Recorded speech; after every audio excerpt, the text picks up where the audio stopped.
राज्य मंडळाच्या शाळांमधील भाषा विषयाच्या अध्यापनामध्ये मनाचे श्लोक आणि मनुस्मृतीमधील श्लोकांचा समावेश करण्यात आल्यामुळे अमरावतीत निषेध नोंदवला गेलाय।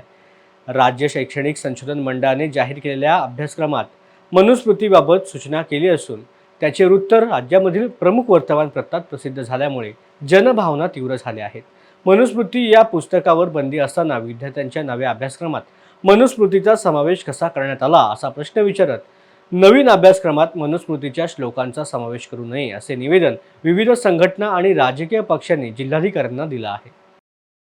क्रमामध्ये या सत्रापासून मनुस्मृतीचा समावेश करण्याचा जो प्रयत्न सुरू केलेला आहे त्या प्रयत्नाचा सर्वप्रथम भीमशक्ती सामाजिक संघटनेच्या वतीने मी निषेध व्यक्त करतो।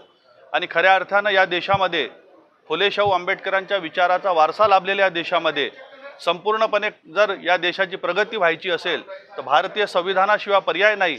आणि म्हणून डॉक्टर बाबासाहेब आंबेडकरांनी 25 डिसेंबर 1927 रोजी महाड येथे त्या मनुस्मृतीचं दहन करून या देशाला विकासाकडे नेणारं भारतीय संविधान या देशाला समर्पित केलं।